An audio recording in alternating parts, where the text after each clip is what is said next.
Welcome back to the Football Fitness Federation podcast. This is episode 322. Welcome back to my co-host, Jordan Tyra. How are we, Jordan? Good, thanks. As always, glad to be back. Another episode. Good man. We are joined today by Nick Edwards. Nick, how are you? Good, thank you. Thank you for having me on. I really appreciate it. No, thank you for coming on, mate. Nick, we're going to get into your role in a second at Forest, but we'll start it as we always do on these episodes, and that's you, your background. So give us a little bit of rundown on where you've been so far. Yeah, bit of an interesting one really, because I was born in the UK, lived here till I was 8 or 9 years old, and then my mum and dad just told me and my sister one day we're packing our bags, we're going to move over to Canada. So when I was 8 or 9, moved over to Canada.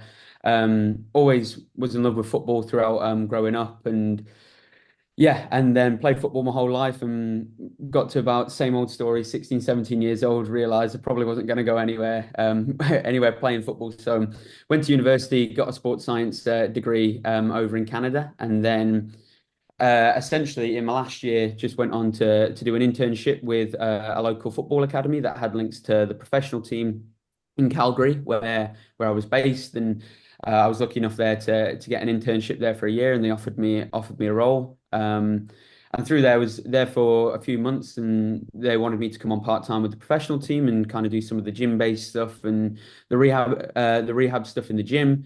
But yeah, and then was there for only a few months, and a role came in Vancouver with the Vancouver Whitecaps in the MLS, and it was just an academy role, working from 15s to 19s. Applied and got that role, and was there for a year. Had great times, great people there who really looked after me. But my role, and I think in my heart, was always to go back to the UK and really try and test myself over in the UK. Obviously, especially in North America, the football environment back in England is very like well renowned and revered, obviously. So luckily, my boss in Vancouver was the old head of performance at Crew Alexandra. So he put me in contact as they needed someone to come in and work in an academy first team kind of hybrid role. Obviously, Crew quite a small club, so they didn't have like a fully fledged under 21s team. So I was there kind of looking after the first year pros and doing the 21s games, but also doing some academy bits in the evening as well. And learned a lot through that experience. And yeah, once again, was only there for 6, 7 months, and a role came in at Nottingham Forest, and I found it really hard to turn down. It was the lead academy role from a physical performance point of view. And yeah, I've been here for the last 10, 11 months, and I've loved every second of it, to be honest. Brilliant. We're going to get into that in a second, but take us back to your time in Canada. Give us a little bit of an idea on the Canadian football, but also the support for players, because I know they've had quite a transition, haven't they, over the last few years, and if we're looking at the national team, the men's national team in particular, they've had some reasonable success as well, haven't they? Yeah, absolutely. And I get hammered at work all the time for going on about Canadian football, because it is actually something I'm really, really passionate about, growing the game there. Because in all honesty, not necessarily myself, but there were players around me who were really, really, really good footballers growing up, and they never really had that infrastructure and that opportunity to really go on and succeed, especially where I lived, right in slap bang in the middle of the country, where there's no professional MLS teams. And so I'm really, really passionate about promoting, for example, the Canadian Premier League, which is the league that is over there, and that sort of thing. And no, it was really, really interesting to get a sports science degree there, because most people want to go into to ice hockey and Winter Olympic sports and stuff like that. And I was the sole person who really wanted to go down the football route. And so, no, it was really interesting being in Canada and learning from good mentors there. There's a lot of English people who have moved over to Canada, who offered a lot of mentorship, a lot of advice on how the sports science aspect is done over in the UK, and trying to build that infrastructure in Canada as well. So no, really good and a really positive experience. And I think it's made me really well rounded to be over in Canada and then come over and see how it's done in the UK as well. But for sort of opportunity wise, then there must be huge opportunities over there for coaches to go and get experience. Yeah, 100. To be honest, I think I got quite lucky in terms of being over there. And people always say in the UK, there's a ton of jobs in football. There's a lot of jobs in football, but it's also a really, really competitive market, right? There's a lot of people every year who are getting sports science degrees who want to work specifically in football. Whereas in Canada, like I said, in my graduating class at university, I was the only person who was dead set, I want to work in professional football. So with that, the opportunities that were there, even though they're lesser than what they are in the UK, obviously, there's a lot less competition as well. So I think I got roles, for example, working with that first team in Calgary, earlier than I probably would have done if I was in the UK. But that was really good because it put me in environments that I probably wasn't necessarily comfortable in right away, and I almost learnt on the job. But I think that's kind of what has led me to be more confident, be more comfortable in what I'm doing now, and succeeding in the roles I'm doing in the UK because of that experience that I got over in Calgary and then also in Vancouver with the Whitecaps. And being in that environment, and obviously in Canada, like having the popular sports, like you've mentioned before, was there anything in terms of experience that you picked up through other sports or other practitioners working in other sports that you apply current day? Yeah, 100%. And to be honest, I probably should have mentioned as well when you asked me about my story. There was a year in there where I worked at the Winter Olympic Institute in Canada as well, right out of university. I was Just that little role missed out looking. there. And in that time, yeah, I was able to work with basketball players, bobsledders, rugby players, figure skaters, equestrian horse riders, like all sorts of people. And I think what that role taught me was essentially to be really just being able to thrive in different sports. And like I was very, very football oriented, and I always had in the back of my mind that I wanted to work in football. But even being able to do almost short-term 12-week case studies with these athletes that were coming in and out of the training center, where what worked, what didn't work, what do you need, and doing really in-depth needs analysis on these specific sports and really having to learn on the job once again. And I think that's the best thing I can say is that all these experiences in Canada in different sports, in different environments where I've had to be creative, I think really that's not what you learn at school and that's not what you learn at university. And it's really, really helped me to adapt and become somewhat of a decent S&C coach, which I'm still learning every day. I think that's a really key message, though, that your intention was always to end up in football, but you're open-minded enough to actually pursue these opportunities that you probably know are just adding to your toolbox. And I Yeah, think that's the difference, isn't it? Like you can have a certain goal in mind of being, whether it's football or not, you want to end up in a position, but along the way, it's capturing those experiences, isn't it, that I'm sure have made you a better coach today as well. yeah, 100%. And I think even from like the soft skills point of view, my dad always laughs because he's seen me on like match days and stuff like that, coaching and doing warm-ups and stuff like that. And he always says to me, there was a year in my first year of university where I literally worked in a shop and had to sell stuff and go up to people on the floor and sell people like random hardware. And he said that was the best job I've ever got because the way I communicate with the players and the coaches now has probably helped me, and like is probably helped me. And the experience from working in that shop 5 years ago is probably the best thing I've done in terms of getting buying and convincing people that these are the right paths to go on. So no, all sorts of different experiences I think help. There's a lot of messages get repeated in these episodes, Jordan, isn't there? And I think that's one of them. From when you speak to people and you dive into backgrounds, people bring up, like, you know what Nick's done, teams they've worked with, athletes they've worked with. But then when you start to dig deeper into the soft skill side, working in bars, working in shops, doing these things where they're front facing, and they probably had a lot of conversations. Obviously, some will be good, some will be not so good. There might be a little bit of confrontation, especially like bar work and things like that. That can put you in such a good position, can't it? Yeah, I'm reminded of the Kev Paxton episode here. Yeah. 2 points: working on different sports and working with different sportsmen and women, but also those soft skills. And like we said, it all boils back to if you've got good soft skills as a coach, you can go a long, long way. And I think that, like you say, trying to be selling something, because at the end of the day, coaches, we are selling stuff to players. We're selling. You need to put your bodies on the line to get fitter, stronger, faster, more powerful, whatever it is. We're trying to convince the athletes to do what we're asking them to do at the end of the day. So you're trying to sell them, our essential, our craft, if you like. So that's going to be really, really important in terms of that as well. But I think I love what you said in terms of having that goal about I want to work in professional football.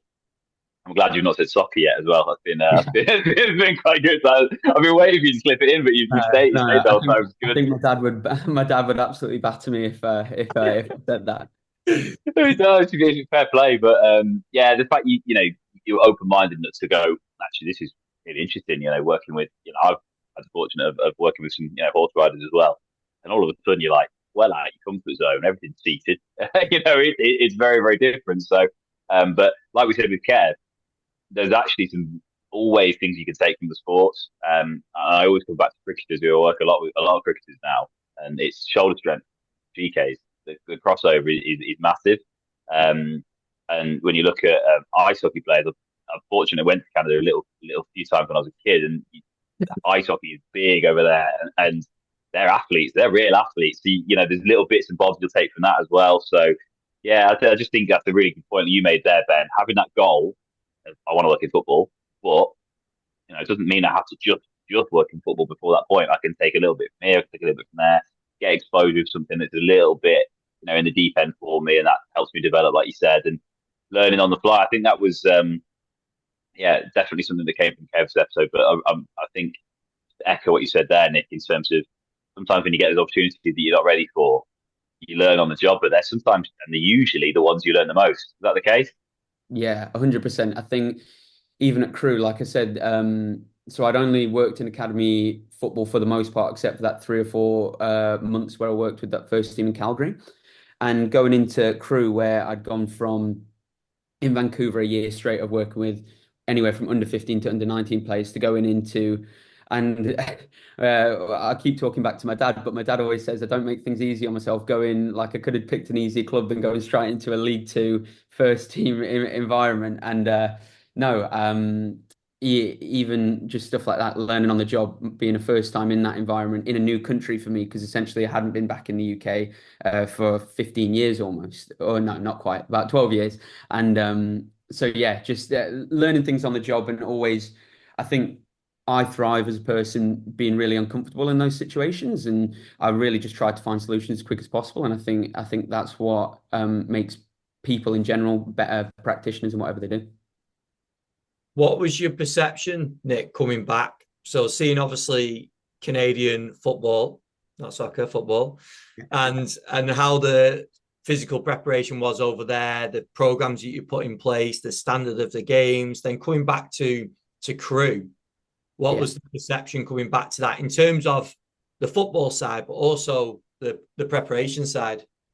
Yeah, well, first and foremost, in Vancouver, I was very, very, very lucky. I think, and I don't think I'm out of place saying this, Vancouver is probably one of the best physical preparation and data science programs that I've seen for sure. And I had an unbelievable person looking after me there named Tom Ryan, who was two things that you'd want in someone who's a boss and a line manager. He was incredibly organized and had an incredible attention to detail, and he helped me a lot. And so I think I came from a really, really, really good environment in Vancouver, and came to Crew, which was once again it was definitely different. And I've got unbelievable friends at Crew. There are unbelievable practitioners at Crew, but even just stuff in Vancouver where there was 6 pitches and they were pristine, and coming to Crew where that's just not the reality of it. And I think for me it was a little bit of a culture shock, but at the same time I loved it. It was everything I'd ever wanted to come back to, and it's what I imagined English football in the lower leagues to be. So it wasn't would I say a surprise, but at first it was definitely a bit of a shock. In terms of the physical preparation and the sports science side of things, I actually think Crew do a really, really good job, and there's good practitioners there. One, George Farrell, who's the current head of performance there, who done an unbelievable job. He was the head of academy when I was there, and just in terms of the attention to detail we had in terms of the support we gave to the players, even for a League Two side, was something that outside of the MLS you probably wouldn't get in Canada.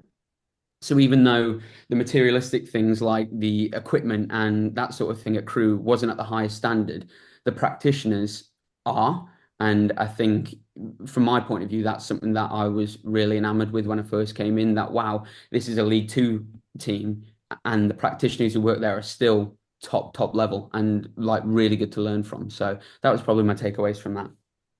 That's I really think interesting. Sorry, Ben. I was just going to say that's a really important point now. And this takes me back to the Mike Brown episode as well, that we were talking about our time in Notts County. I bet you were about to say this, weren't you, Ben? But the lower leagues in England, like, yes, you haven't got six pristine pitches, like you say. And I remember our time at Notts, we had to go off site and train at a different training ground because they didn't have their own one. And you think, oh, that's amateur. But the practitioners actually in the building, Yeah. not all of them, but the majority in the lower leagues are outstanding. And genuinely to this day, I always say if I had to do like an Avengers Assemble style, bring your team together of the sports science and medicine department, quite a few of them have been stuff I worked with at Notts because you see what they're like through thick and thin when you haven't got pristine pitches, when you haven't got, equipment coming out your ears, and you really have to dig deep and think on your feet a little bit. So I'm not surprised by that as well at Crewe. They've always had a really good reputation, certainly in the academy, of producing a lot of, high profile players that have gone on to play at the top level. And it usually does come down to that sort of thing, doesn't it? That the academy's run well, it feeds through into producing good players. If it's the attention to detail and things like that, and those excellent practitioners just help that piece of the puzzle. So yeah, I think that's a really important point there. That and having worked the circuit, you meet a lot of players at a lot of different clubs all across the country. There's some real talent, real talent, and now going down to the National League as well. So and below. So yeah, I think that's a great point to make there. So I'm glad you made that, Nick. Yeah, no, like I said, I think as well, the best practitioners have probably, and I've got nothing scientific or facts based to back this up, but I bet some of the practitioners, the best in the world that we talk about day in, day out, have spent time in a place where they don't have the best equipment and they don't have the best facilities and they don't have the best case scenario, and they have to get creative and kind of work outside the box. And I think that's probably one of the things that has helped me a lot as well. I was just about to say on that, Nick, like you brought up the point before about being a problem solver.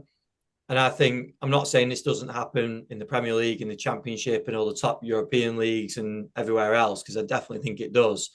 But in those roles, in those positions, it teaches you that skill, doesn't it? Of coming up with these issues, these challenges, and you have to come up with a solution to it. And I think going forward teaches you a big skill that you take ahead onto different roles.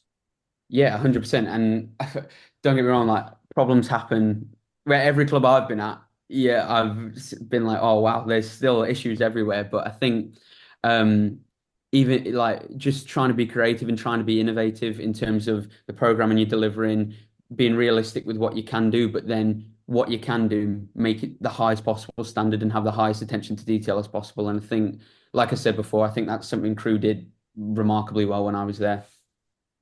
Yeah, brilliant.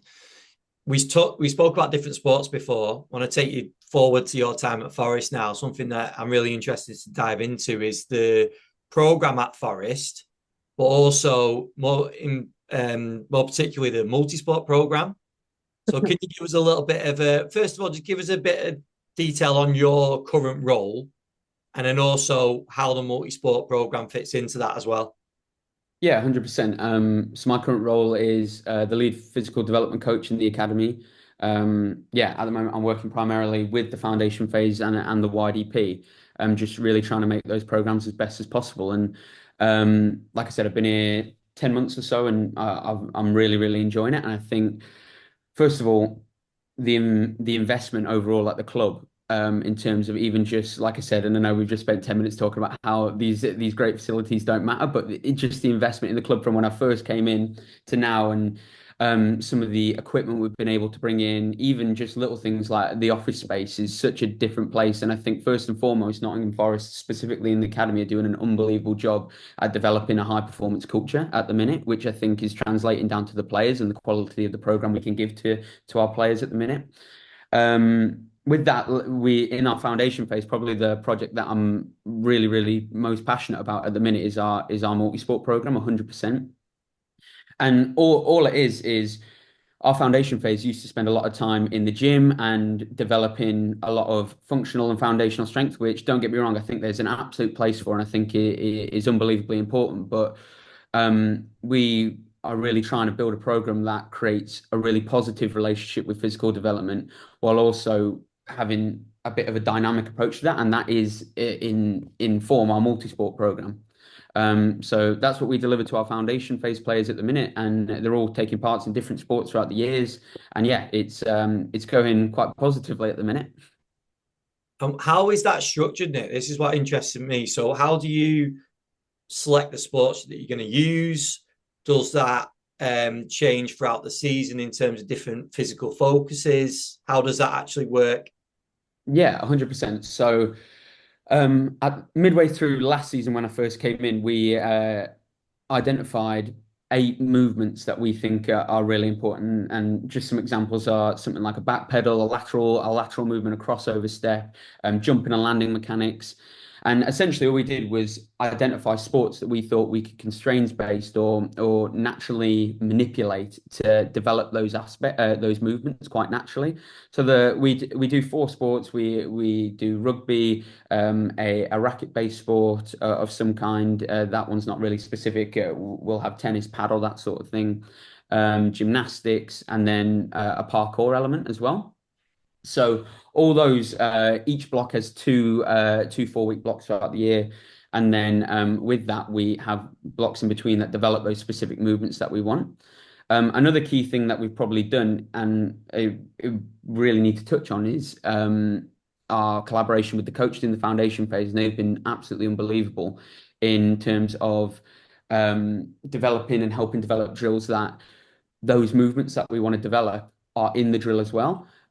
So, for example, we'll have a physical focus for the week, and then the coaches will go away and think of drills within the session that develop those sort of exercises. So, it's been one big collaborative effort, and it's something that I think the club as a whole is really, really proud of. Jordan, is that something that you guys used with your time in academy football as well? Did you use multi-sport? Yeah, I think this is a great episode already. Just because this is something that's really passionate. I'm really passionate about it as well, and obviously I know a lot of practitioners out there are as well. And multi-sport is a massive one of those. We're very, very fortunate. At Bournemouth, we had some good facilities. We used a big futsal hall on every Wednesday night, which had a good gym facility. It's a local school, but a really specialist sports school. And this futsal was massive. So we had futsal going on. And then I had, and after me and some of the staff that I now work with here, they literally had big old space. They were doing similar sort of things, parkour, rugby, tennis, literally gymnastics-based games, invasion games, whatever it might be, because of all the reasons you just said there, Nick, in terms of those movements, like you say, a back pedal, a lateral step. And I think when you break down those sports, you suddenly see how important some of those movements might be in there. And we've always say, me and Ben, we've spoke about this off air in tennis, and the importance of the lateral movement in tennis, and how that can sort of transfer over to the cross step and being able to move quickly sideways and things like that. The back pedal element, I love that. The one we've used badminton previously, how to get back and overhead, all that sort of stuff. So yeah, multi-sports for me should be part and parcel of everyone's foundation phase sports program, if you want to call it that, because you develop those healthy habits. And you go back to, and this comes right back to the webinar I did for Football Fitness Federation way back when you look at early specialization and just pounding football from the age of sort of 7, 8, 9, just doing academy football over and over and over again 3-4 times a week sort of thing. We know that leads to problems later down the line. So when we start to expose them to different movements they're not typically going to see in a training session, or ones which are a bit more niche, but actually still really important movement, you're going to get some real good transfer and crossover from different sports. But I think the nail on the head moment you just said there, Nick, is getting the coaches to buy into it. And I've seen, and unfortunately at previous clubs, you try, and you can get some really good fun, you can get some good exposure to the multi-sports to the players. Touch rugby was one I always used to use. And manipulate how you manipulate the space. You can get real good axle focus, or you can get lateral side steps and things in there. But you can do it, but it can be quite siloed. If the coaches are going, great, thanks for that. Right, we're going to go and do our 3v3s and crack on as normal. Yes, it helps that little bit of touch rugby, but it can be better. And I think what you just said there, Nick's awesome. So having that, coaches go away and think, right, let's say we are focusing more on lateral movements. if we're working with wingers, can we focus on, they maybe got to try and hold their run, peel wide, curve a run a little bit, move laterally, and then dart in behind or whatever it might be for the actual technical football session. So I think that's really, really important. How when you came in, Nick, was that a relationship you had to try and build and mold with the coaches? Was it sort of like, did it just grow organically when you said, listen, we think this is really we've identified these key movements, we think it's going to help the players? Were the coach like, yes, let's go? Or was it a bit of a soft skill moment where you had to try and kind of create that? No, I think at Forest, I'm very, very, very lucky to work with coaches right the way from under nines all the way up to under 18s, the B team coaches that are like unbelievably bought into the physical side of things. And I think, especially in the YDP and the FP, a lot of young, forward-thinking, really innovative coaches that understand just how important the physical side of things are. So first and foremost, I'm really, really lucky to work with great practitioners and great coaches that understand and are really collaborative. So I think from the start, it was actually where from the start we tried to implement the multi-sport, and it wasn't just me, of course. It was our head of performance and everyone working together to make this project go ahead. But I think over time it started with the multi-sport, and then at the start of this season, we reflected on last season and almost said, well, we've got our silo of working in this multi-sport stuff, and the coaches think it's great, but like you said, they'd go off and do their own thing, and then we'd go off and do our own thing, and that would kind of be the end of that. Whereas this year, in collaboration with the coaches, the head of foundation phase, we've really, really tried hard to collaborate on these movement skills and developing these movement skills. And I think from our point of view, the relationship's just going from strength to strength with the physical performance department and the coaches. And like I said, I think I've been hugely beneficial of the fact that the coaches at Forest are really open-minded, not and have a great willingness to change and want the club as a whole and their teams and their players to get better. And if you can convince anyone that if you can give them proof that this stuff works and this will help them be better footballers, I think most coaches will buy into what you're saying. Have you found it quite an easy sell, that, Nick? Because I know when we utilised it, when you're speaking about multi-sport, okay, that phrase might not make sense, but as soon as you start to explain, if a coach is talking about a player being, like Jordan said, better lateral movements, and you look at a tennis player or another sport similar, if they're talking about developing strength and you start speaking about wrestling or other sports that require that strength, it kind of makes sense, doesn't it, that we utilize something that's already out there. We've got a sport, it's already there, but the players generally know the rules to a degree. And if we utilize it, we get the intensity right, it can really help that progression of the player at that time, can't it? Yeah, 100%. I think in terms of what the coaches want, there's probably one kind of light bulb moment for the whole club, and we set up a big multi-sports tournament last season. We invited a club to come in, and it was really, really beneficial for everyone to see it. So like management were there, management were there, all the coaches were there. We had interns and coaches refereeing games and stuff like that. And even from a psychosocial point of view, we collaborated with the team, so it wasn't just an all Forest team or an all team from the other club. We collaborated the teams, and that was kind of a big light bulb moment, and where everyone saw one how positive the buy-in was from the kids and how much fun they had, but you could genuinely see. And we did a reflection piece at the end of it where, well, we wanted to work on this movement in this sport. Here's the video clip of them doing that. And we wanted them to work on a back pedal during this sport.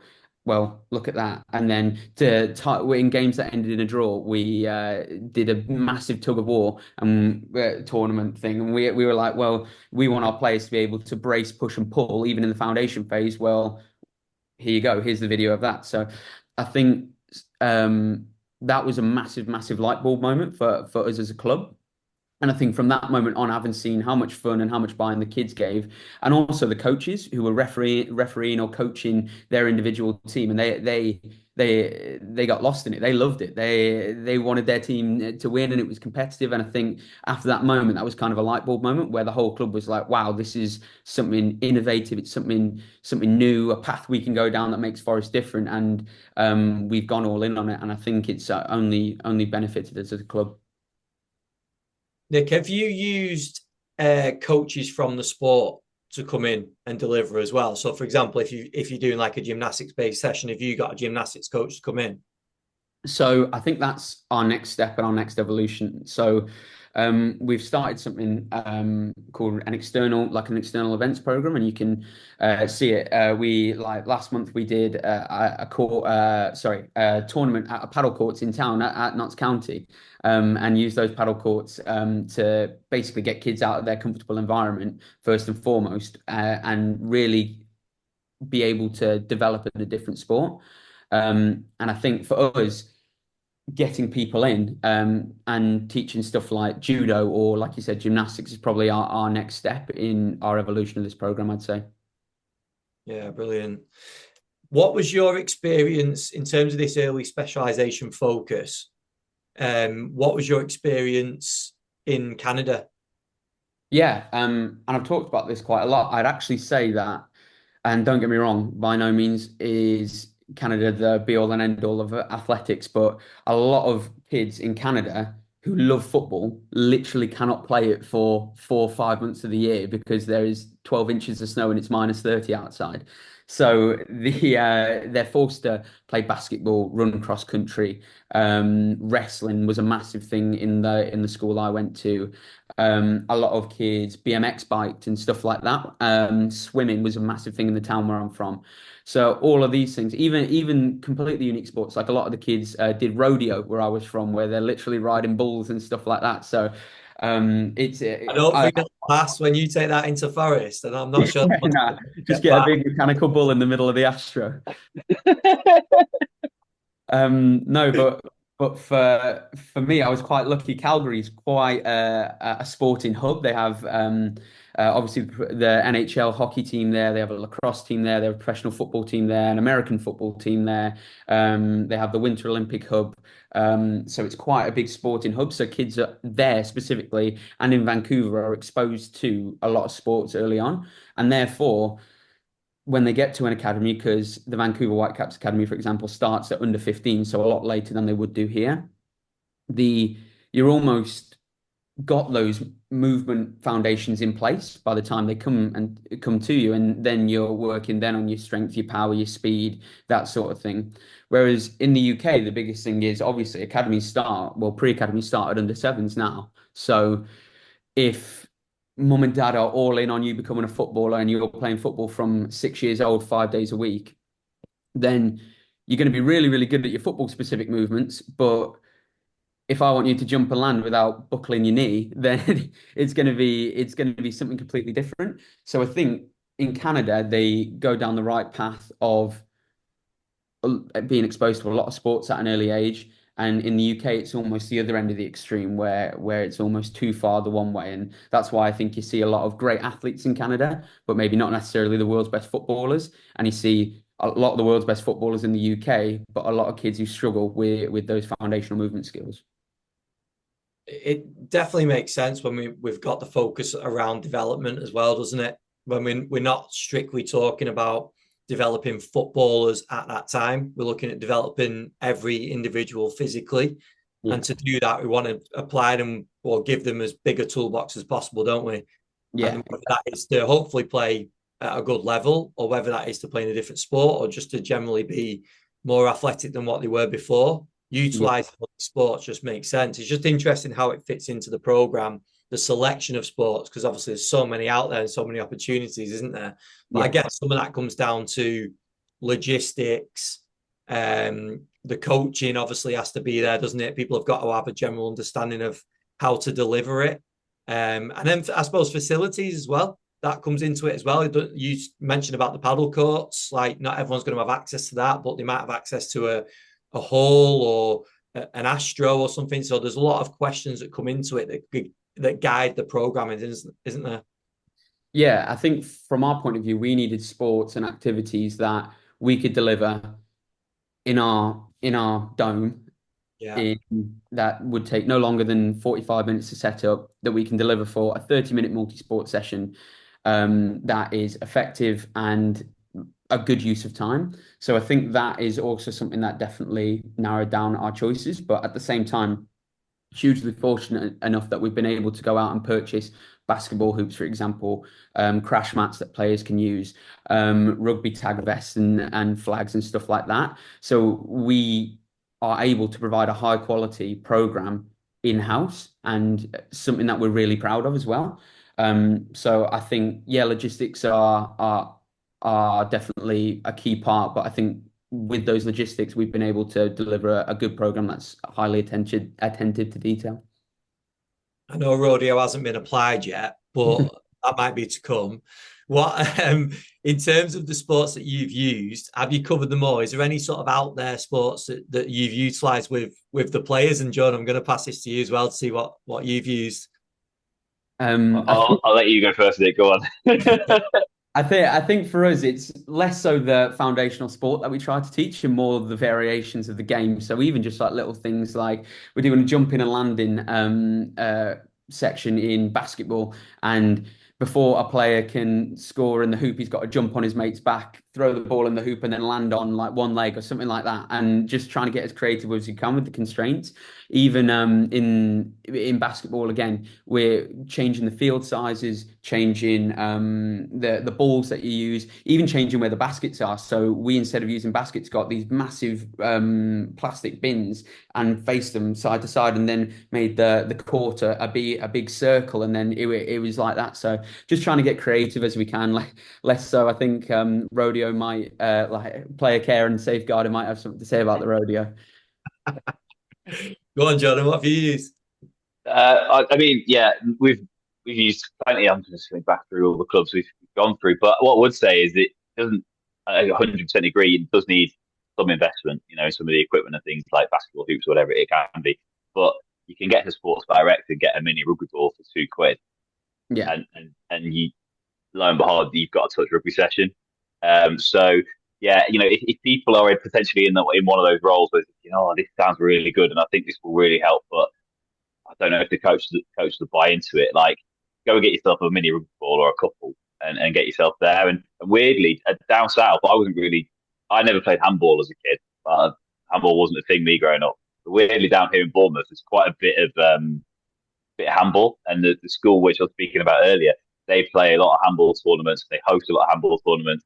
And Liam, one of the guys I work with now, he used to play as a kid because he's from Devon, so clearly south of England likes handball for some strange reason. So that came in massively with the foundation phase at Bournemouth, and the jumping, and if you've never played handball, the jumping and landing element of when you're crossing the box or the circle, I can't remember which one it was, the zone, you're allowed to literally jump into it, but you have to release the ball as you go. So you're doing an action flat out, trying to throw as hard as you can, so some shoulder strength, hand-eye coordination, some all of that good stuff going on, and jumping forward and landing as your obviously momentum is taking you forward as well. So straight away, you've got some really good athletic qualities into that. Luckily, it required I got Liam to teach most of that before, rather than me having never played it before and spent more time sort of playing cricket and rugby. But yeah, it's one of those things where I think if you want to try it, just go crazy. And the term multi-sport doesn't have to be, what sport can we use? I personally class like relay races and things like that as a multi-sport opportunity, because you can hide movements within those relay races, like the frog jump, when you're in basically a fully flexed sort of squat position, and then you jump as far as you can. So you're practicing triple extension, from a really sort of high explosive movement. That's a really good sort of introduction to a squat pattern, but also triple extension. So you can start to hide some really cool movements within these sessions, and you don't have to call it multi-sport if that's gonna. I'm pitching this at people who might be a bit worried about introducing it to coaches and trying to come along with the term multi-sport. If you say I want to introduce a movement session that's going to help them develop some athletic qualities, introducing it as a bit of a warm up with a relay race and all these different sort of things, and then bringing out maybe a tennis ball and playing a handball match with that. Or then you can get an actual handball a little bit slightly bigger than tennis ball, a mini rugby ball, and introduce touch rugby and all those sorts of things. that's when you can start to get the buy-in potentially from the coaches if they haven't, if it isn't already there. So I just think you just, like everything, reverse engineer what the top athlete has to do. And footballers are fantastic hybrid athletes. They sprint fast, they jump high, they run all day, but they can also land well. And literally last night we were doing a session with some of the boys who support in here, and the video of Ronaldo for Juventus, the header he scored when he hung in the air, Sampdoria against Sampdoria, hangs in the air for ages, heads it, scores a goal. It's an incredible leap. But the most impressive thing about that is the landing. If you can't remember that video, pull it up, because he lands complete body weight all on one leg, and the actual angle that his leg goes, and you can see he has to completely externally rotate through the hip. I think most players would break if they attempted that. And literally, I used this example of just jumping and landing in awkward positions and said, listen, it happens on the pitch. And he goes off and celebrates. If you watch it in slow-mo, you're thinking, how has he just got up again? But just little things like that, that's how you can get the buy-in to the players, how you can get the buy-in to the coaches. We're going to do a jumping and landing session like you said there, Nick. I think that's, you can literally take moments from the game and reverse engineer and say, this is why we want to do these movement sessions. So, yeah, you can probably tell I'm quite passionate about this. But yeah, I think, and like you said, in terms of Canada and abroad, they have, winter sport and summer sport, don't they? They get to summer sport and there'll be track athletes or whatever it might be. Obviously, in winter times, it's like you said, in the 12 feet of snow. But I must admit, I would quite like to see a video of a mechanical bull in the middle of the dome at Forest. Please, that would be really, really good if you can get that. I'll try and make it happen. I'll try and make it happen. One of the best purchases I made was a frisbee, and we played ultimate frisbee. And that obviously it's got kind of similar to handball to a point, but the fact of reacting to the frisbee, anyone that's thrown a frisbee knows that it doesn't always go where you expect it to go. You're constantly adapting to where it's going, changing direction, but loads of big decels as well, like when you're underneath it and it suddenly dips. So we did loads of that. But I think, like Jordan said, not focusing so much on the sport, but the actions that come with it are a really key takeaway from that, and being creative with it. It's great to see clubs and coaches using this creative style of coaching by utilizing other sports, and it would just be really interesting to see where it goes. Nick, just take us into the older ages now, so the Project 16. Give us a little breakdown on what that is and what that looks like.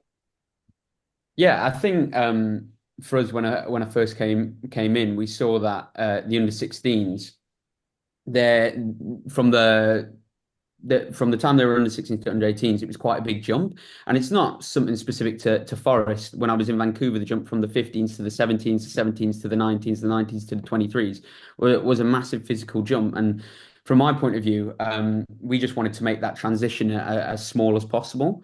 And between being a 16 and under 16s in November, and then throughout the year, they'll be asked to play more and more 18s football and that kind of thing. So from a physical point of view, we kind of stripped it back and looked at how can we best prepare under 16s to under 18s, and how can we best prepare them? So if they've not played a single game with the under 18s all year and boom, they're in the starting lineup at the weekend, how can we get it so fitness and their physical attributes aren't the decider? That's not the reason they're not getting selected again. So from our point of view, and once again, it all goes back to having the coaches and having the medical team and having the MDT at Forest that are innovative, open-minded, and really, really eager to help the players. And I think that comes down from a club culture overall.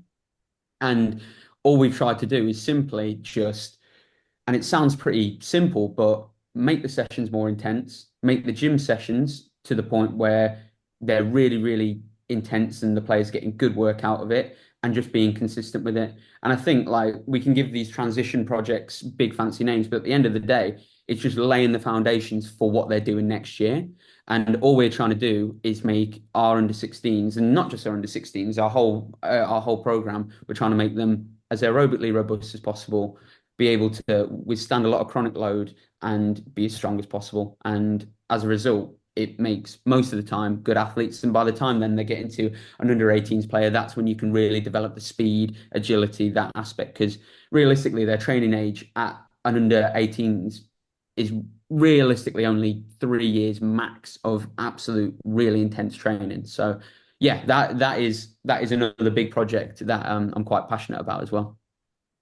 And I think you can see the success that's happening at the club as well, can't you? I actually went to the first team game last night, and I know there's players that have come through the academy in that first team. And I know it was only a few years ago, wasn't it, that they were in the Youth Cup final as well. Yeah. So there's obviously some really good work being done at the club, which has built the foundations of these players coming through, and it's creating this pathway and proof that this works as well, isn't it? Yeah, 100%. And I know I keep harping on about it, but it's not a one-man show at all. And I think what we do as sports scientists and S&C coaches is impossible without management buy-in, without a coach buy-in, without physio buy-in, without people really being willing to push the boundaries. And I think that's something that at Forest we're really trying to do. We're trying to push the boundaries as much as we can, not just from a physical point of view, from a technical point of view. And there's a lot of stuff going on in the background that is really, really exciting. And I think it's a really exciting time to be at Nottingham Forest, if I'm being honest, in the academy for sure. Nick, in terms of next steps, I know there might be some things you can't necessarily disclose, but with the programming and your aims with the programming as it is, where do you want to see things go next? Well, I've always said, and I actually delivered an all-staff CPD a couple of weeks ago on what we're kind of doing from the physical department in the academy. But our goal is to be the best physical performance department and the most well-respected in the country. And I know it's something that it's not really quantifiable. It's not really, but that's just our goal. And that's something that I just want anyone who works in the department to walk in every day and think we are part of something that is one day going to be the best in the country. And from our point of view, I think it's just remaining consistent in what we're doing. I think we've got a plan, and I talked to you a bit about it off air, about talking to Adam Burrows and that kind of mentorship. But having a plan, sticking to it, and staying consistent over a course of 12, 24, 36 months and seeing where it takes you, and just having consistent, intense training, pushing the boundaries, intense gym sessions, and really developing our athletes, and just seeing where that takes us, because I think we're on the right path currently. Brilliant, mate. No, that's really good detail. John, have you got anything finally to wrap things up? I'll just, keep doing what you're doing, man. I think it's really refreshing to hear. And that point you just said there, the consistency is key in this. You see clubs, you speak to people who work at clubs. Obviously we go to a lot of networking events and host them and speak to coaches based in academies and say, we do multi-sport, and we do it once before Christmas and once after Christmas, and then we sort of pack it up and forget about it until the next season. And, that's going to have such a minimal impact. So what you said there in terms of the coaches buy in and the club buys in and the academy manager buys in, and we stick with it and we go through it, and we'll assess it again in sort of 24, 36 months time. I think it's a really, really important point, because like you say, it is something you have to stick with. And I love that. I think that's a really ambitious goal, but it's one that you've got to put in place, because, at the end of the day, if a club's coaching department turned around and said, we want to produce the best technically gifted players, you go, yeah, of course, 100%, let's do it. But if the physical department said, we want to produce, the best physically gifted players, and it will require a multi-sport element, and it will require this, that, the other, I go, well, really? Why would you bring tennis in? So there'd be more question marks over it. So it's almost it sounds like Forest is a brilliant place to be, because it sounds like they're not questioning that, and they're going, we trust you, we believe you. Let's invest in it. Let's, make sure multi-sport is the main part of our program. And I think that's going to help. So sounds like a really exciting project. We definitely need to do a follow-up podcast, sure, just to see maybe 12 months time, maybe 8 months, 6 months, whatever it might be, just to see how you find it, how the program's going. It sounds really good, mate. Yeah, absolutely. I'd love to. Nick, thank you very much for coming on. Really appreciate it. You got into some great detail there. I'm sure to get people thinking that are in similar roles, especially in academy football. It'll give them some real good detail on maybe how they can take their programs forward as well. Just wrap us up with, if people have got questions, where would you direct them to get in contact with you? Yeah, absolutely. Probably on LinkedIn is the best. I'm always on LinkedIn, chatting away to people, networking. So if anyone wants to reach out to me on LinkedIn, grab a coffee or have a phone call or whatever, let me know anytime. Perfect. Nick, thank you very much, mate. Jordan, cheers for your time. No worries. Thank you very much. Appreciate it. Jordan, I think you can probably tell that we were very interested when the topic of multisport came up, weren't we? I think it's been quite a while since we dived into that topic in academy football, but I think what's happening at Forest by the looks of it, and the programming is really interesting. And it'd be good to tap into a few other clubs as well and see how they're utilising it too, wouldn't it? Yeah, 100%. It's something which is definitely in the time I started in academy football and kind of came out of it and went in back to the private world. It's grown more when you speak to more practitioners of different clubs and things. I think the next stage, like you were saying, in terms of the utilization and getting the coaches on board and doing all this sort of stuff. And I think if you have really good, hungry foundation-based coaches, it becomes really easy. Because at the end of the day, they just want to see the players develop, because that is literally what foundation-based is all about. It's about development, so it's easier. It's an easier win. And I think that's what we're trying to tap into there. If you are a practitioner in one of those roles, in like a 9 to 16s role, or 9 to 14s role, if you're working with FP and YDP players, that sort of thing, it's easier to sort of integrate multi-sport or just movement sessions, whatever you want to call it, into the earlier age group, because they are like sponges and it's all about development at that stage. What I would say though is it's actually quite, from a slightly different angle, it's a really important thing to drop in the professional phase, in 18s and 23 players and 13 levels, Yeah.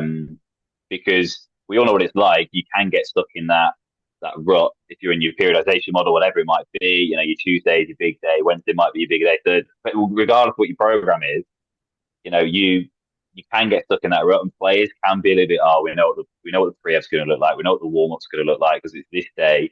The minute you can go, actually, you know what, I'm going to use the V word here, the vibes. If you can bring some good vibes into the training ground and go, right, there's a tennis ball, there's a mini rugby ball. Like, the last person with that ball after 30 seconds has got to do a forfeit. You've got to try and tag people and get rid of it and all this sort of stuff. Then like, whoa, and it just brings a whole new energy. You're not looking at it from an athletic development point of view, but you're looking at it from a like social point of view. So I think there's multiple uses of multi-sport across the age groups.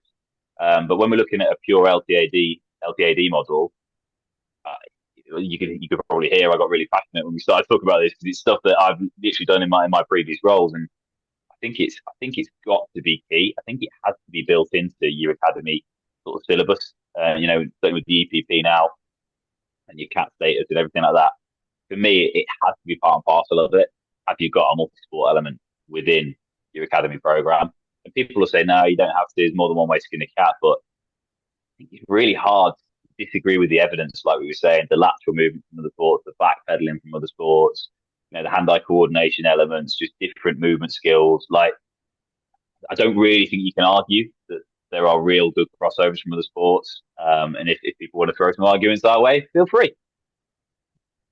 No, I agree. I agree, definitely. I think one of the important things, which I know some clubs and coaches it'll be more of a challenge, is that relationship with the coaches, because it sounds like at Forest, they've just gone all in, haven't they? And they're supporting them in the best way possible, which is great to hear.